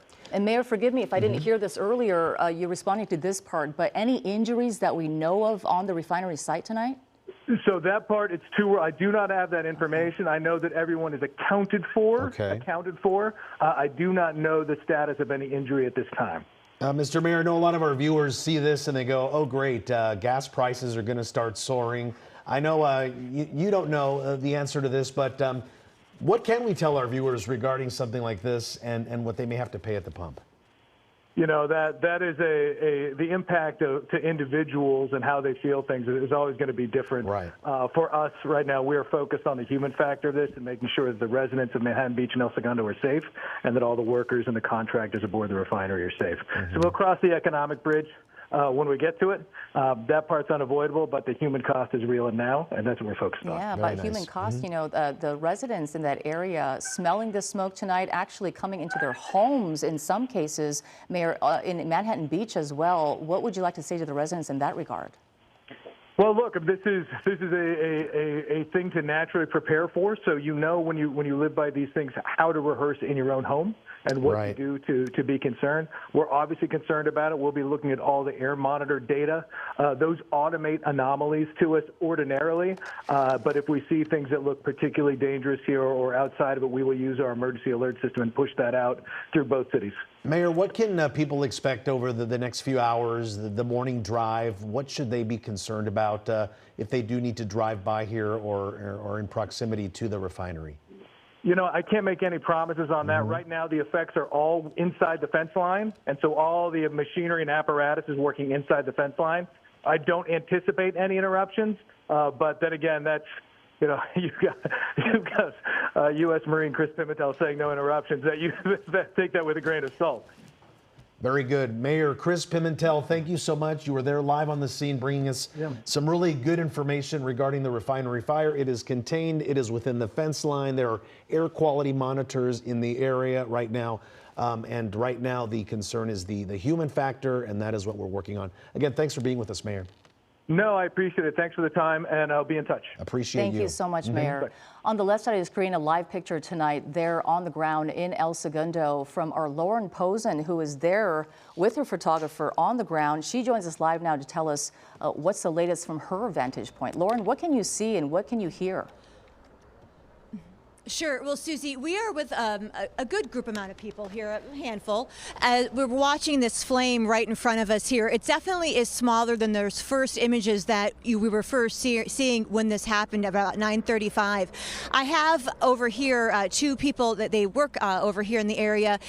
Alexa, you were telling me that you were at work, you were closing, and you looked outside, and what did you see? It was just like a big explosion, and the sky was like all orange, and like we just see the flames going up, and it was just like so clear from where I work, and like the fire was just growing quick because no one was there to stop it yet. Like the firefighters hadn't came, or like no one was there, so it was just a bunch of flames.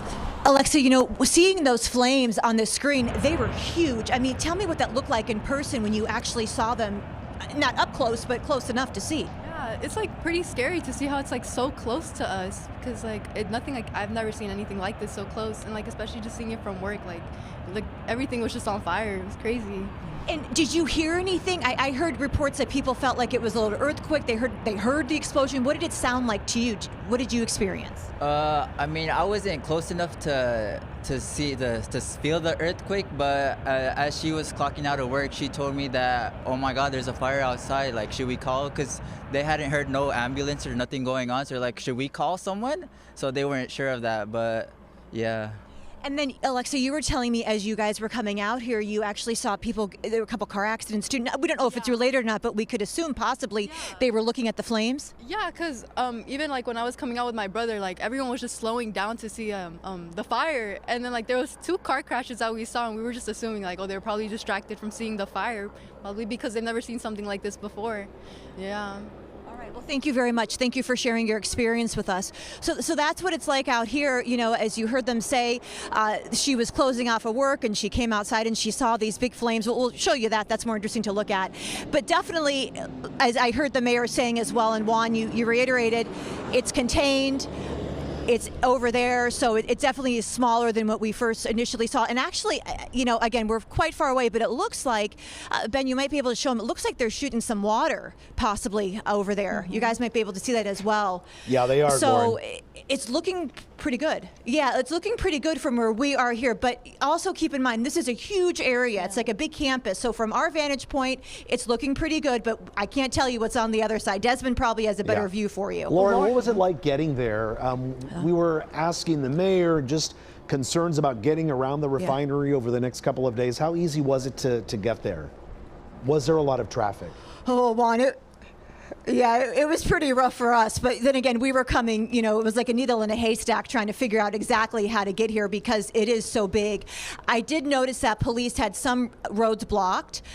But once we figured out where we were, it wasn't too bad. And I imagine as the night goes on tomorrow morning, when people go to work, it's going to be much better. But initially, when this first happened, not great on the roads. But I think it's going to be a different story within the next couple hours and again, heading into the morning. Yeah. And Lauren, could you describe the area that you are in right now? I mean, describe the area to us where this refinery is. Many of us as news reporters have passed by this area. But for those of us who don't know the landscape, what is it? Is a lot of homes in the area? Luckily, I'm in a spot where I can tell you exactly because we are we're standing on the sidewalk of Plaza El Segundo. So we have California Fish and Grill here, Marmalade Cafes here.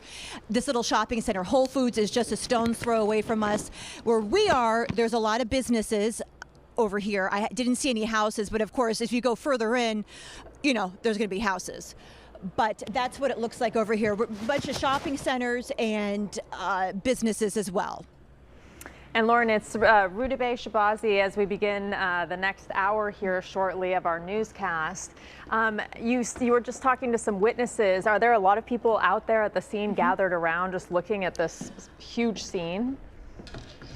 Yeah, you know, Ruben, not so much right now. It's quieting over here. But I will tell you this, which I forgot to tell Juan and Susie. When we were on our way here, we actually stopped over on the side and we thought we were in the right location. And there was a bunch of people. There must have been like 30, 45 people out there with their cell phones taking videos. Then we learned that it wasn't the location of the fire. It was actually, and I don't remember exactly the correct terminology, but it was a fire that was supposed to be happening. It was coming out almost like of a chimney. that's what that was. That was normal, nothing unusual.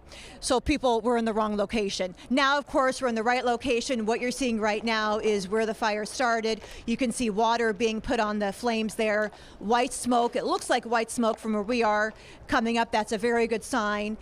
And again, the flames seem to be getting smaller. And for reference too, we are right by Plaza El Segundo, which is a shopping center with restaurants and some shops. And I would take it at this time of night. Are people still out and about there, Lauren, or are most of those businesses closed right now? Sure. The businesses are closed for sure. There are a handful of people. Oh, now you see a little bit of the fire reactivating there, just a little bit.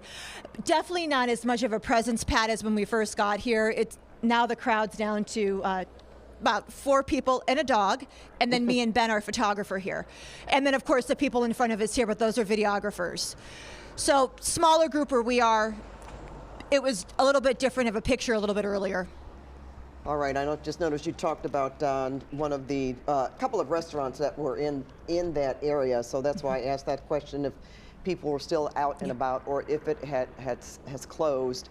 We're just getting on the air close to the 11 o'clock hour, Lauren. Can you tell us what you have seen? When did you arrive, and what changes have you seen since you've been there? Sure.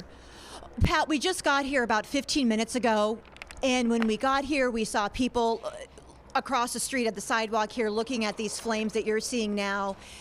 And again, you know, when we first got the call that we were coming down here, I was watching our coverage and I saw those huge flames. It was really scary to see. I can't imagine what that was like in person.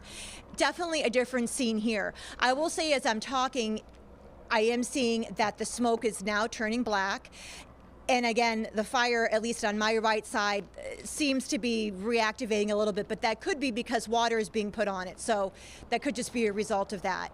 As we were driving up here, we saw crowds and crowds of people parked on the side of the street watching this, because this is a big campus here. So they were trying, because you could see the flames also, I should mention too, when we were on the freeway, we actually saw some of the flames, which was really remarkable.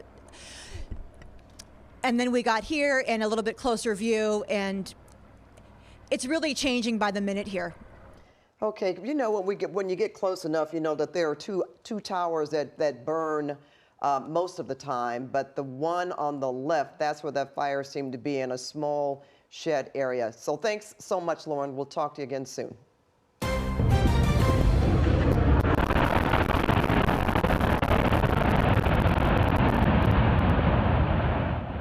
And we'd like to welcome our viewers on CBS Channel 2 at 11 o'clock, and we are still on KCAL 9. We begin with breaking news at this hour: an explosion at a Chevron refinery in El Segundo. People who live nearby are describing the moment of impact felt like an earthquake.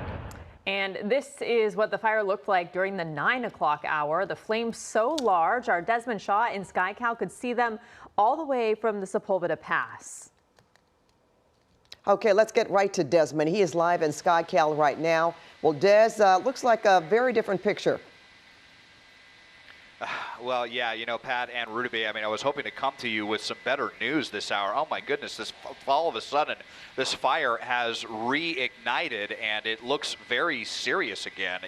Right around 10:45 or so, this had begun to, there was no fire here. I mean, we know we showed you earlier, but then it seemed like they started flaring off of this other stack over here, the secondary one here. This one has always been going, but then not long after that one began flaring, this fire was out, and now just within the last couple of minutes it has reignited again, and it looks really pretty awful. I mean, I can't tell. It doesn't look to be controlled to me, certainly not in the way that those stacks are over to the left that I was just showing you.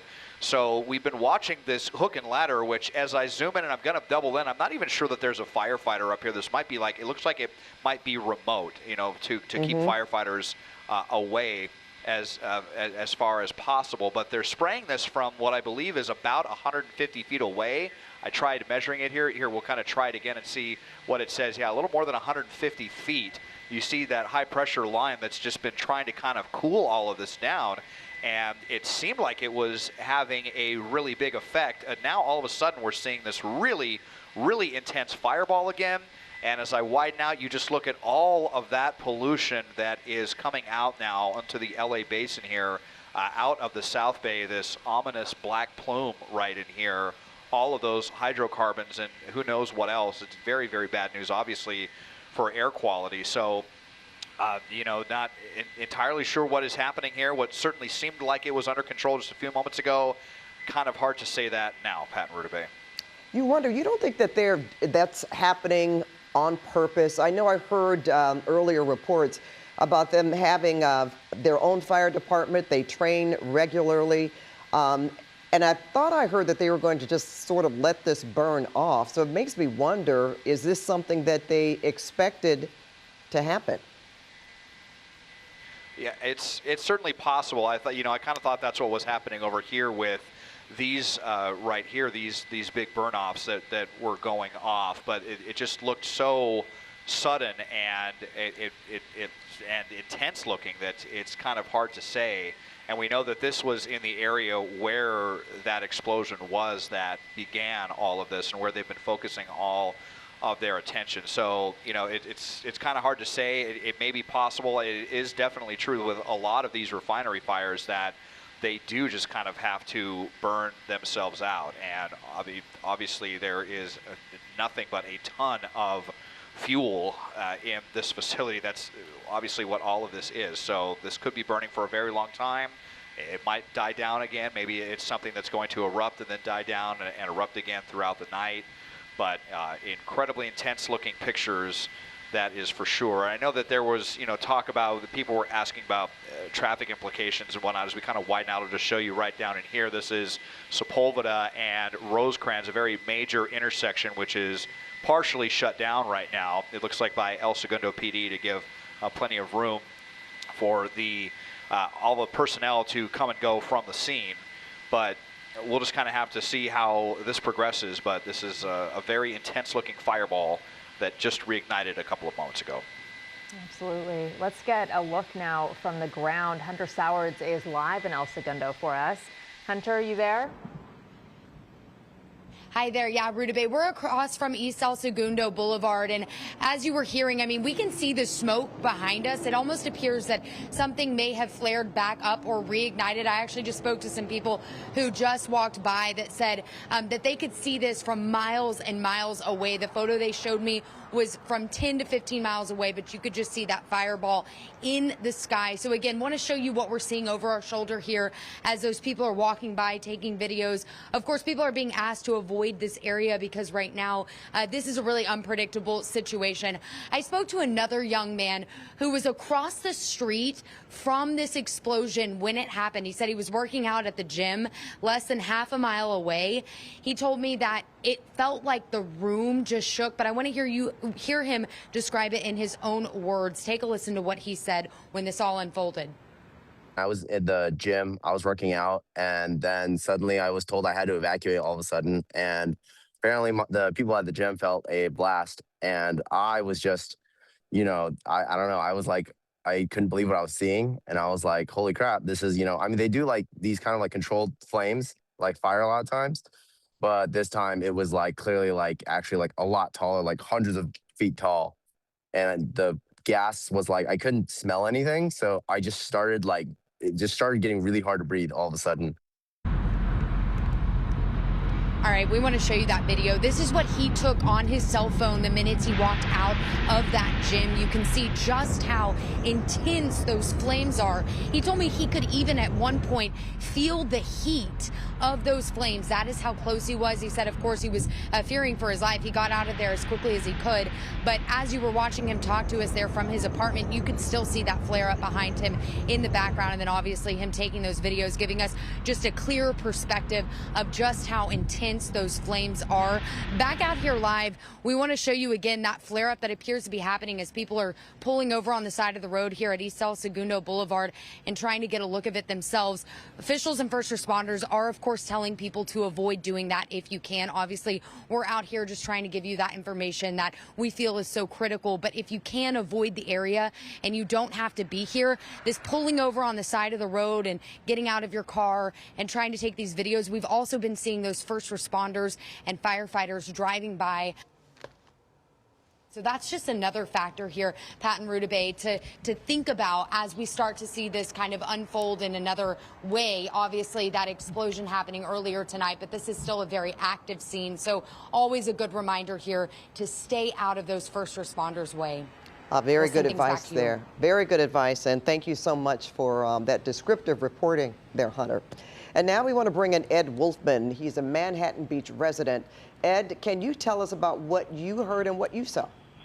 Yeah, it was about, maybe an hour and a half ago, and we had some friends over, and we were having dinner, and then there was a big boom, and we just assumed that it was an earthquake. That's kind of what we figured it was, although we didn't feel the ground shaking, so we were a little puzzled. And then shortly thereafter, one of our friend's sons called from the beach area and said that there was smoke coming into their house.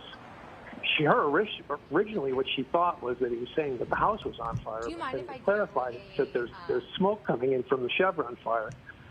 And he sent some pictures along and showed the fireball from they have a multi-story house near the beach, and he could see it pretty well. He got a pretty good picture. He was told to close the windows and turn on the air conditioning. Good advice. And subsequent to that, for the last hour or so, there have been helicopters all over our neighborhood. There's looking out the back of my house, and there's one, and there's another one out in front. I don't know if these are news helicopters or what. They're parked right above our house, and we're about, I think, a half mile to a mile from where the plant is. And from the second story of my house, I can still see very clearly an orange glow. I can't see the flames from here, but I can definitely see the orange glow. You know what, Ed, were you there in 2022 when there was a fire at this refinery? I was here. I don't remember it. Okay, so I was asking if you had any impression, that you could compare what you witnessed in 2022 and what you're seeing now. But as you say, you can see an orange glow, but you really can't see the flames. Yeah, I can see the orange glow, but I'm not close enough, high enough to see a flame. The only flame I'm seeing is the one on your newscast. What about the air quality there? Do you smell anything? Do you notice the air quality?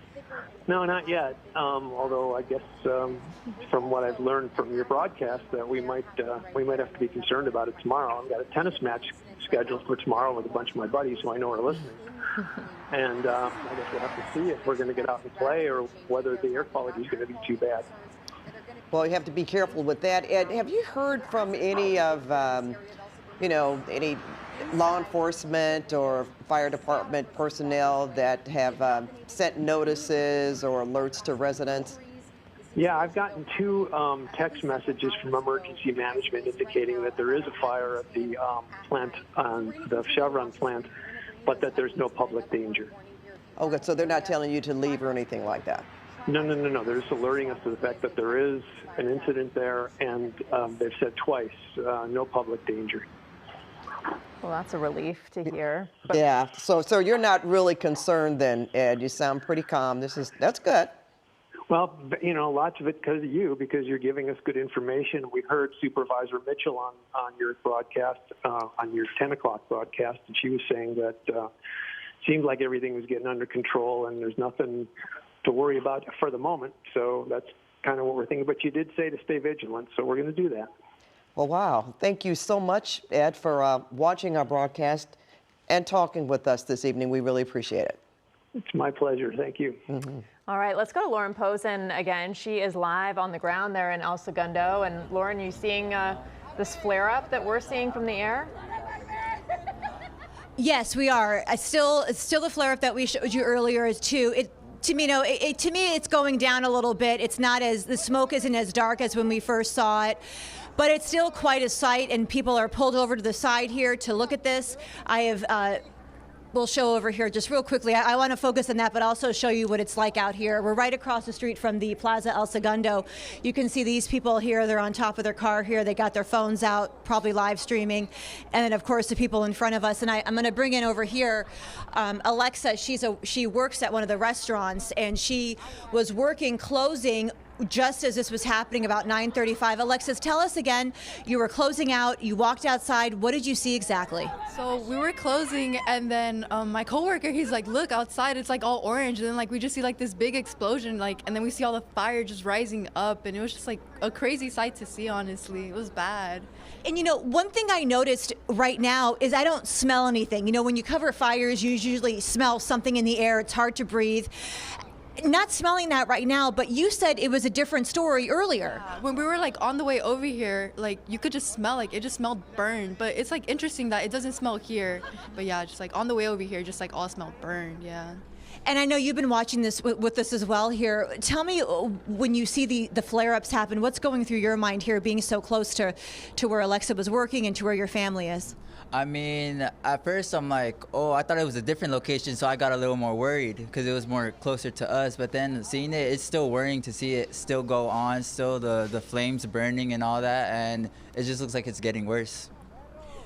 Thank you very much for telling us your experiences. And one thing that we've heard throughout the newscast is possibly Desmond was saying, Pat, I believe you said it too, we were hearing that they might just let this burn out. So maybe that's why we are going to see these flare-ups like this until it's out. Maybe that's just part of the process. We're still waiting to get official word on that, but that's something that we're hearing as well. And if you've already heard this, just let me know. But I was watching on social media, the governor, his office posted that they are watching this very closely. Manhattan Beach also issued an order to people letting them know no evacuations as of right now. But again, asking everyone to please stay on top of this and keep alert because things could change. But as of right now, no evacuations. You know, it's interesting, Lauren, to hear them say that they couldn't smell anything. We know there's like 290,000 barrels of crude oil that is refined there, and that includes gasoline, jet fuels, and the like. So the fact that they're not smelling anything right now, I mean, I would say that's a good sign. Of course, we don't know how things could change in the morning when the smoke is cleared and whatever, you know, chemicals could still be in the air. And the fact that they're getting these messages saying that they don't have to evacuate. And you're standing right, with some people who are actually watching it. Yeah, it's really something, Pat. You know, I don't even know. It's after 11 o'clock, people are pulled over here. They're on top of their cars. They got their phones out just watching this. We don't see this every day, of course, but it's still something to see, just the interest that it has here for these people to come out here at night like this and watch it as it's happening. And as I'm talking, I see more fire being put on the flames there. I see white smoke. And talking about the smell, yeah, I hope that's a good thing too, because I don't smell anything either. And it also could be too, there's a slight breeze in the air, so maybe where Hunter is, maybe she can smell a little bit more. But as of where we are right here by the Plaza El Segundo, we don't smell anything. Yeah, we just saw a large plume of, it had to be water. Would you say that was? Yeah, some sort of retardant. Yeah, it's looking much better. But, you know, I mean, that's what it was looking like before, and then it flared up again. So it's going to be moment by moment here, I bet. But I know that they're watching it, and they got a handle on it, it looks like, from at least our vantage point. Yeah, and you have to also wonder about, you know, you mentioned some of the businesses there. You have to wonder what it's going to be like in the morning when they go to open their businesses, if there are going to be road closures, if it's still going to be burning, how the air quality is going to be. It's going to have a lot of effects beyond just tonight, I imagine. Most likely, yes, absolutely. Well, you know what, Lauren and Rutabaga, while we were talking about what could possibly happen in the morning with the smoke and what could be in the air, we're going to bring in Danny right now, because Danny, there is a lot of smoke up in the air right now from what we understand, but what is the air quality like in that area? Yeah, no, that's a great question. Hi, Pat. Hi, Rutabaga. So we're taking a look right now at our current air quality forecast, and what you're seeing right now is a lot of green on your map, especially in that area. That means that as of right now, air quality is good. It means that we're currently not seeing those elevated levels of toxins but that will most likely change because what happens is the smoke that we're seeing, it takes a little bit of time for it to settle in and for us to start to see those impacts. So especially going into tonight, of course, if you smell smoke, you keep those windows closed, but I guarantee you that going into tomorrow that we're going to start to see some of those dots near Los Angeles, El Segundo, those are going to start to change color. It's the yellows that turn into the moderate, the orange, which will be the unhealthy for sensitive groups, and then the red that's unhealthy for everyone. So in terms of the winds, let me show you what we're tracking right now. You're actually not going to see a whole lot of smoke. This is super localized. So from this map that I'm about to show you, we're getting it pulled up right now, you're not seeing a whole lot of smoke, but this is going to show you our wind profile right now. So Lauren mentioned those winds. They're pretty light right now. You're seeing those arrows going from the ocean to the land. This is that onshore flow that we've been tracking. So specifically in this area, we're looking at light winds coming out of the southwest about 8 miles per hour. So that means it's probably not going to carry the toxins, the stuff that we're seeing in the air, very far, but it is going to keep it specifically in this area. We want to get it moved out of here. So winds are fairly light right now. And again, what matters, it's what these winds are doing. So going into tomorrow, we'll continue to see these onshore winds. It's going to be very light overnight. They're going to strengthen during the day tomorrow. But the big focus is going to be tonight into early tomorrow morning, a light wind. It's not carrying anything super far, but it's also kind of keeping all of this in place, which is when we could potentially see these concerns with air quality. So you may not see that from our air quality maps right now, but that doesn't mean that that's not going to happen over the next couple of hours as the smoke settles in. Again, this is the stuff that you do not want to breathe in. You do not want to be exercising in this, and you might not realize it in the moment, but it's just important to take those precautions as we go into the next several hours, especially into tomorrow morning. We'll be tracking that very closely. But Pat and Rudy Bay for right now might not look bad from air quality, but it just takes some time for that smoke to settle in. Well, thank you for that explanation. It makes sense when you see it like that and explain it and break it down. Thank you, Danny. Let's get back now to Desmond Shaw live in SkyCal. We're definitely still seeing it from above, Des. Yeah, absolutely. And this kind of fireball is up and down. I mean, it gets so bright, I actually have to kind of turn my camera settings down a little bit to show you without kind of blowing the entire image out. And we're looking from about a mile away at this. I've just been remarking, and I think you both Pat and Rudy Bay saw it, with what's going on down here with all of this water that is gushing out, and sometimes it shoots way up into the air, and it almost like it atomizes into steam. So this might be part of like the whole kind of cooling system of just trying to cool all this stuff down, all of this steam that is coming out of this facility. So hopefully that is all part of kind of a planned process. And we've noticed this hook and ladder that's been the primary driver of the firefight with 2 high pressure lines that are up here, what looks like an unmanned apparatus right here to keep firefighters out of the way of danger, and how they're kind of angling this up and shooting it about 150 feet away to try to just kind of cool this down. You're not really seeing it being doused. They're not kind of aiming the hose directly on the fire. I know Juan last hour was kind of describing it like, possibly like a grease fire. Maybe some similarities with that as we widen out. And then these other 2 stacks over here that were flaring. This one that has been since the very beginning to hope to probably try to kind of mitigate what we've been seeing. And then this one came online just about a half hour ago. And it wasn't too long after that one started to ignite that we saw this fireball disappear. It completely died down, and then just about 5 minutes later, it totally reignited, and it's been kind of up and down since then. I did notice down here a much more concerted effort. You can see a stream down in this area. There had been something burning down there. It might have been stuff that was ejected from that initial explosion and was sitting there smoldering for quite some time. But it looks like there may be some hand crews now down in that area, but you can see most of the firefighters down in here really keeping their distance. So I'm sure obeying the protocols of this very fluid situation, but still visible for miles and miles. I'm sure if we were in the Sepulveda Pass right now, we wouldn't have any problem seeing this. And as we kind of widen out to, there's been on and off talk about what's going to happen tomorrow morning. Sepulveda and Rosecrans here. This is a very major intersection.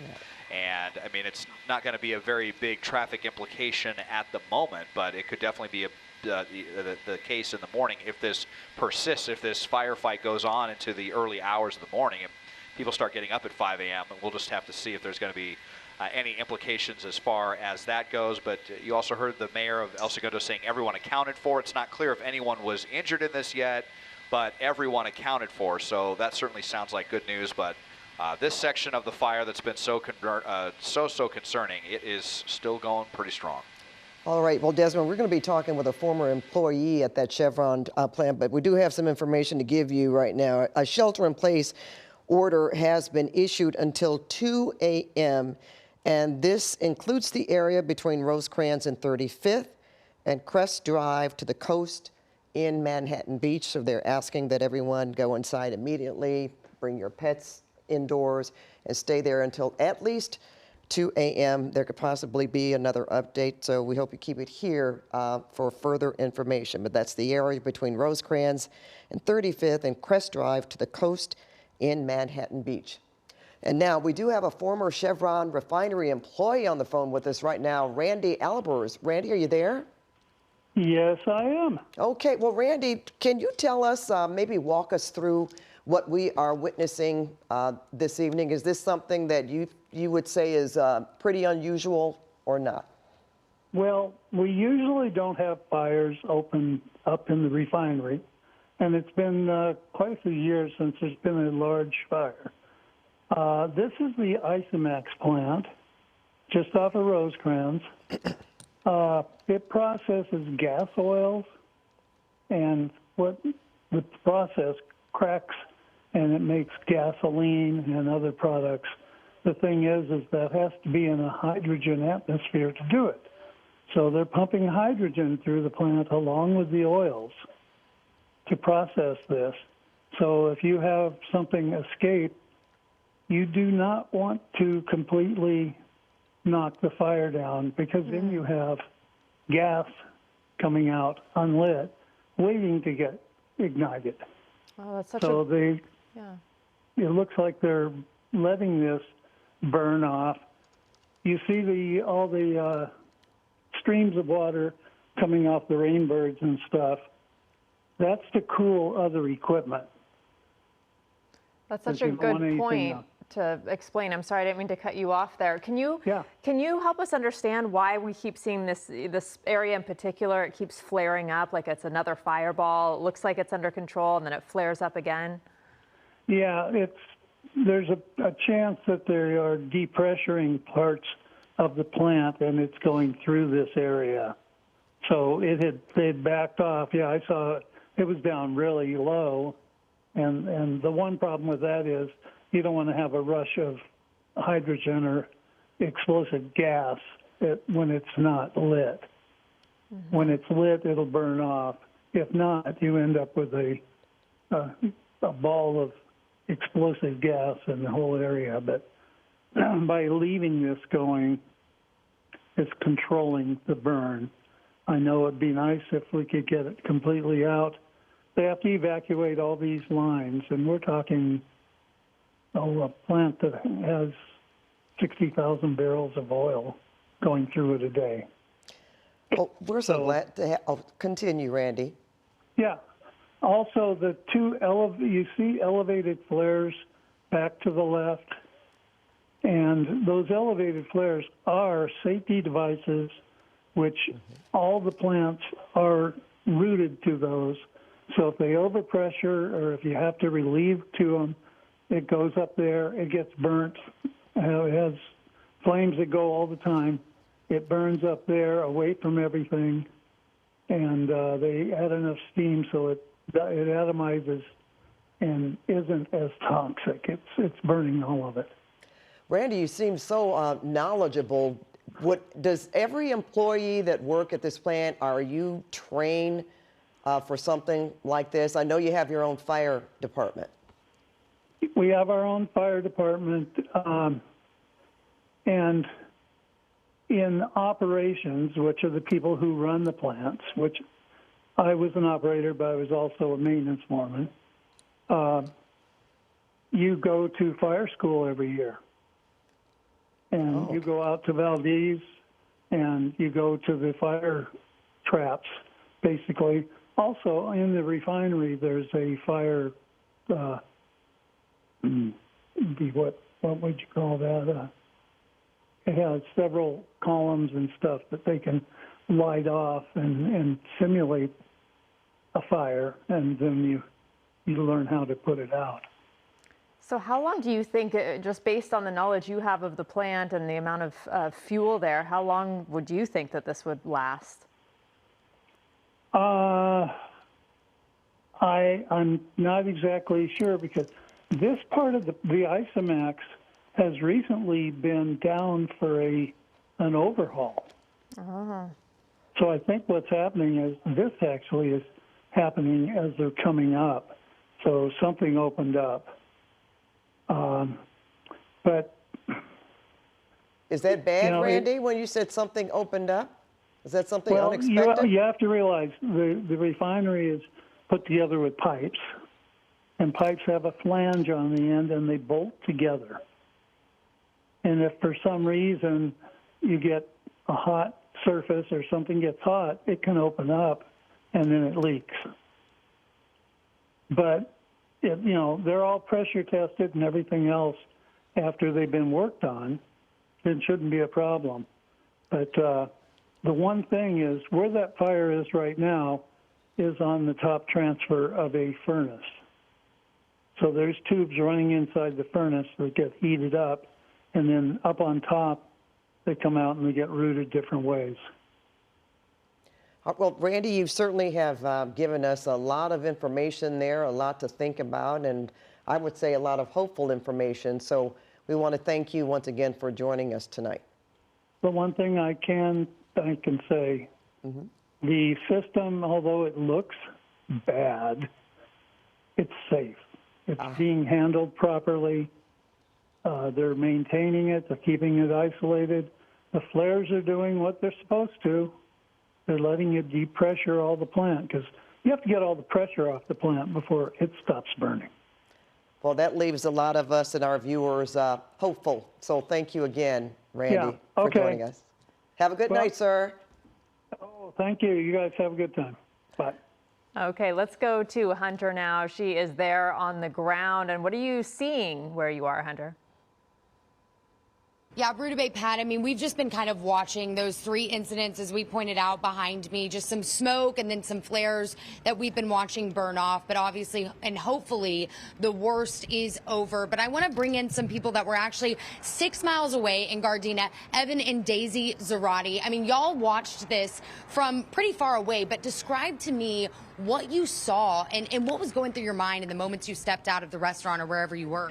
Actually, we just made plans with a friend, but then we looked in the distance west and we just saw just an eruption of just a fireball. Like, we didn't know where it was from or anything, so we were just so, in a sense, scared or so questioning what it was and so confused. So we instantly just got to our friends, we drove to see what it was, and then we just saw it was the actual refinery. I'm glad it wasn't a residential house, but even now, like, I know I talked to some people that saying that they had a lot of, it was like an actual eruption. And I don't know if this was an emergency. This was back then, but now we have a little bit of understanding. More context, but still, I mean, had to be terrifying. Daisy, you were telling me, I mean, the fear going through your head. We just had such a scary January. I mean, what were you thinking when you walked outside and saw this? Okay, so honestly, I was terrified. Like, I didn't get any notifications on the Citizen app until like 2 or 3 minutes after I already saw the fire from our house in Gardena. And it's like we also got those notifications on like the neighborhood app, and then I was already like calling my friends that were closer in the El Segundo area and being like, yo, do you see what's going on? Like, what is going on? Yeah. And I'm sure scared for their safety. Oh, yeah, of course, because you never know what exactly is going to happen in these sort of emergencies. Yeah. And things change so rapidly. I mean, even within the last 10 or 15 minutes, we've been watching the smoke over your shoulder here, Evan, get even bigger. I mean, talk about just the thoughts that are going through your head and just making sure that you're safe, your family's safe, and of course that our first responders are as well. Honestly, I was just wondering where my emergency go bag was. Like, I know we live with my grandparents, and I'm wondering about their safety. And then obviously, a fire like this, it completely just brings back bad flashbacks about the Palisades. And I'm thinking, should we evacuate? Like, what's the next protocol? Like, so many thoughts were going through my mind. It was just awful. Well, we're glad that you're safe. We're glad that, this is something that obviously seems to be confined here to the refinery, but we appreciate giving your perspective to us. And guys, as you heard them say, I mean, this is a situation that can change rapidly. So we do want to remind people, Pat and Ruta Bay, to stay out of the area if you can. Of course, those first responders, we haven't seen any in the last, 5 to 10 minutes here, which is good news, hopefully, but we are still waiting to learn about all of the details of what caused this and, of course, if there was anybody hurt. But we're going to continue to track it. We'll send things back to you in the studio. All right. Thank you so much for that, Hunter. And we're going to go back to our Lauren Posen. Lauren is also live in El Segundo. And Lauren, I don't know if you heard our phoner with a gentleman who works, a former employee, who told us, in his opinion, that one thing he can say, that it is safe. They all have intensive training with the kind of oils and fuels that are inside this plant, and they do have their own fire department from within. So that's got to be a bit more comforting, I would think, to people. Oh, absolutely. Absolutely, even to me, yeah, because, we're out here looking at these, watching this happen. And what Randy said, you hit the nail on the head, Pat, it's hopeful. It looks bad, yes, but Randy said it's under control. They have it under control. This is part of the process here. One element I did want to mention to you in Ruta Bay, as we were talking, you were talking about the flights with LAX and whether or not there could be any problems with that. I actually did just talk with LAX, and they told me so far, no delays, no cancellations. Everything is running as it should be. Although it'd be really interesting to go to the airport and talk to people as they're landing to see what they saw from the sky. We'll send it back to you.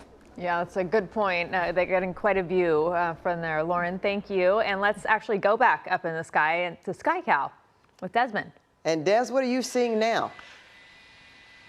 Well, just the kind of continued effort here, Pat and Ruta Bay. It is pretty comforting anyway to know, for talking with that gentleman on the phone who used to talk there, that this is apparently what it does need to be doing. So when we saw that fireball kind of go out, maybe they were kind of waiting for other gases to kind of funnel into this area where it would then kind of reignite and burn all this out. I mean, this is a really massive facility. All of the refineries in Southern California are huge. I mean, hundreds and hundreds of acres, as I kind of widen out and show you this massive area south of LAX, and the three kind of glowing fireballs that you're going to see. These two over here with these stacks, that we've definitely seen these kinds of things flare up before, maybe in an attempt to prevent something like this, but now it's kind of just happening to make sure that it doesn't get any worse and that this stays as a controlled burn. So could there just be a ton of fuel, literally tons and tons and tens of thousands of barrels of oil that have to burn to go through here? So this could be a very long effort for the fire department to get this out completely. Well, we're also hoping, Desmond, that people are paying attention to the shelter-in-place order in effect until 2 a.m. It includes the area between Rosecrans and 35th and Crest Drive to the coast in Manhattan Beach. Well, thank you for joining us tonight. We'll have the very latest on the refinery fire on KCAL News Mornings at 5.